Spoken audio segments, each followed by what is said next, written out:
देखो जैसे एक छोटा सा क्वेश्चन मैं आपको करके दिखाता हूँ। देखो क्या होता है, जैसे मान लीजिए हमें क्वेश्चन दिया है प्रोबेबिलिटी ऑफ E1 दिया गया है 1/2, प्रोबेबिलिटी ऑफ E2 दिया गया है 1/3 और probability of E1 intersection E2 है ना, ये दिया गया है 1/10।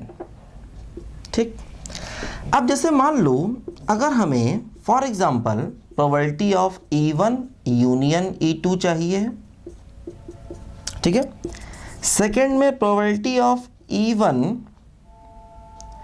इंटरसेक्शन E2 कॉम्प्लीमेंट चाहिए। थर्ड में probability of E2 intersection E1 complement चाहिए। फोर्थ में probability of E1 union E2 का होल कॉम्प्लीमेंट चाहिए। और फिफ्थ में probability of E1 intersection E2 का होल कॉम्प्लीमेंट चाहिए। देखो ध्यान दो, जैसे सबसे पहले हम लोग एक यहाँ पर रफ डायग्राम बना लें। देखो ये हमारा सैंपल स्पेस है और यहाँ पर देखो होता है E1 और मान लो यहाँ पर ये होता है देखो E2, ऐसे होता है, ठीक है। देखो ध्यान दो, ठीक है। देखो अब जैसे पहला पार्ट जो है देखो E1 यूनियन E2, बड़ा आसान है, फार्मूला लगाओ। मैंने बताया आपको ये फार्मूला क्या है, probability of E1 plus probability of E2 minus probability of E1 intersection E2, ठीक है। देखो प्रोबेबिलिटी ऑफ E1 क्या होगा 1/2, प्रोबेबिलिटी ऑफ E2 क्या हो गया बोलो 1/3 और माइनस 1/10। ये इसका आंसर देखो यहां से आ जाएगा। देखो second part, probability of E1 intersection E2 complement. देखो ये होता है E1 इंटरसेक्शन E2 कॉम्प्लीमेंट, ये वाला पार्ट है ना। ये वाला पार्ट क्या होता है E1 इंटरसेक्शन E2 कॉम्प्लीमेंट। तो देखो इसको हम लिख सकते हैं probability of E1 minus probability of E1 intersection E2, है ना। ये वाला पार्ट चाहिए E1 इंटरसेक्शन E2 कॉम्प्लीमेंट, यही होता है। तो पूरे E1 में से अगर इंटरसेक्शन माइनस कर देंगे तो ये मिल जाएगा, है ना। E1 इंटरसेक्शन E2 कॉम्प्लीमेंट, देखो ये वाला पार्ट चाहिए, E1 होगी E2 नहीं होगी, ये वाला पार्ट चाहिए। तो क्या करेंगे, पूरे E1 में से इनका इंटरसेक्शन माइनस कर देंगे तो ये आ जाएगा। देखो PE1 मालूम है कितना 1/2 और देखो ये इंटरसेक्शन कितना है बोलो 1/10, है ना। ये वाला पार्ट चाहिए तो पूरे E1 में से इनका इंटरसेक्शन कर देंगे माइनस। देखो तीसरा पार्ट हमें क्या चाहिए, E2 इंटरसेक्शन E1 कॉम्प्लीमेंट। देखो ये वाला पार्ट चाहिए, ये वाला E2 इंटरसेक्शन E1 कॉम्प्लीमेंट ये चाहिए। तो क्या करेंगे, देखो पूरे E2 में से इनका इंटरसेक्शन माइनस कर देंगे। ध्यान दो, देखो ये E2 इंटरसेक्शन E1 कॉम्प्लीमेंट ये चाहिए, तो पूरे E2 में से इनका इंटरसेक्शन माइनस कर देंगे। देखो E2 क्या है, E2 है 1/3 और इनका इंटरसेक्शन कितना है बोलो 1/10, ठीक। देखो फोर्थ में क्या चाहिए, देखो ध्यान दो एक बात हमेशा, जैसे फोर्थ में चाहिए है क्या E1 यूनियन E2 का होल कॉम्प्लीमेंट। देखो ध्यान दो, कॉम्प्लीमेंट का मतलब होता है उसके अलावा बाकी सब कुछ। देखो जैसे ये E1 यूनियन E2 है ना, तो कॉम्प्लीमेंट का मतलब इसके अलावा सब कुछ। तो देखो बाहर वाला पार्ट जो है इसको हम कहेंगे क्या बोलो, इसको हम कहेंगे E1 यूनियन E2 का होल कॉम्प्लीमेंट, है ना। कॉम्प्लीमेंट का मतलब देखो जैसे E1 यूनियन E2 ये है तो इसका कॉम्प्लीमेंट मतलब इसके अलावा जो बचा हुआ पार्ट है वो ये है, ये हो गया E1 यूनियन E2 का कॉम्प्लीमेंट, ठीक।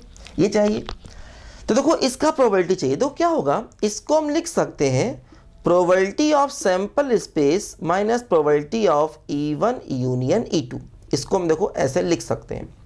देखो इसकी प्रोबेबिलिटी चाहिए, देखो ये वाला पार्ट चाहिए, तो पूरे सैंपल स्पेस में से E1 यूनियन E2 माइनस कर देंगे, देखो ये वाला पार्ट मिल जाएगा जो हमें चाहिए। क्या है बोलो, ये E1 यूनियन E2 का होल कॉम्प्लीमेंट है ना। देखो ये वाला पार्ट है E1 यूनियन E2 का होल कॉम्प्लीमेंट। तो पूरे सैंपल स्पेस में से आप क्या करोगे, E1 यूनियन E2 को माइनस कर दोगे, ध्यान दो, ठीक है। अच्छा, सैंपल स्पेस की प्रोबेबिलिटी 1 होगी। देखो जैसे प्रोबेबिलिटी ऑफ E क्या होता है, ये होता है NE अपॉन NS। तो अगर हम प्रोबेबिलिटी ऑफ S निकालें तो ये हो जाएगा NS upon NS, that means 1। तो पूरे सैंपल स्पेस की प्रोबेबिलिटी 1 हो गई। और E1 यूनियन E2, देखो ये हमने फर्स्ट में निकाला है, इसको पुट कर देंगे, इसकी वैल्यू फ्रॉम फर्स्ट से जो भी आएगी वो पुट कर देंगे, तो फोर्थ पार्ट का देखो आंसर आ जाएगा। ठीक, देखो फिफ्थ में क्या करना है, E1 इंटरसेक्शन E2 का होल कॉम्प्लीमेंट। फिर वही देखो है E1 इंटरसेक्शन E2 का होल कॉम्प्लीमेंट। तो देखो इसको भी हम लोग लिख सकते हैं, क्या बोलो, probability of S minus probability of E1 intersection E2। Probability of S 1 हो गया और E1 इंटरसेक्शन E2 1/10 दिया गया है, तो देखो ये 9/10 आ गया। मतलब ऐसे आप याद रखो कि किसी भी कॉम्प्लीमेंट की प्रोबेबिलिटी अगर है तो probability of S minus that event यानी कि 1 माइनस PA, हमेशा आप ऐसा लिख सकते हैं। किसी भी कॉम्प्लीमेंट की अगर प्रोबेबिलिटी, जैसे मान लो हमने कहा कि हमारे पास ये सैंपल स्पेस है और ये A है, A, तो A का कॉम्प्लीमेंट देखो ये A है, तो A का कॉम्प्लीमेंट मतलब बाहर वाला पार्ट, देखो ये सारा पार्ट। तो अगर हमें A कॉम्प्लीमेंट की प्रोबेबिलिटी चाहिए तो पूरे सैंपल स्पेस की प्रोबेबिलिटी में से A को माइनस कर दिया जाएगा, और सैंपल स्पेस की प्रोबेबिलिटी क्या होगी बोलो, 1 है ना। अगर हमें A कॉम्प्लीमेंट की प्रोबेबिलिटी चाहिए तो पूरे सैंपल स्पेस की प्रोबेबिलिटी में से A को माइनस कर देंगे। मतलब ऐसा हम कह सकते हैं कि probability of A plus probability of A complement बराबर 1। चाहे A कुछ भी हो, A चाहे कुछ भी हो, ऐसा लिखा जा सकता है हमेशा कि probability of A plus probability of A complement equal to 1। ऐसा हमेशा हम लिख सकते हैं चाहे A कुछ भी क्यों ना हो, ध्यान देना ये बात है ना। तो ये रूल बहुत इंपॉर्टेंट है प्रोबेबिलिटी में, ये अपने आप में एक रूल है, इसको याद रखो। वही देखो यहाँ कर रहे हैं, जैसे इसको चाहिए था तो 1 में से घटा दिया, इसको चाहिए था तो 1 में से घटा दिया, है ना, पूरे का कॉम्प्लीमेंट। यहाँ पर ऐसा नहीं, यहाँ देखो पूरे का कॉम्प्लीमेंट नहीं है।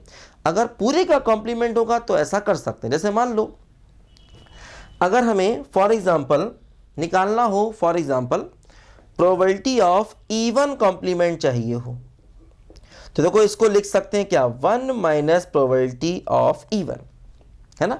इसी प्रकार अगर E2 कॉम्प्लीमेंट चाहिए होगा तो 1 माइनस प्रोबेबिलिटी ऑफ E2 लिख सकते हैं। तो ऐसे छोटे छोटे क्वेश्चन देखो सेट थ्योरी पर बेस्ड बहुत सारे यहाँ पर आते हैं।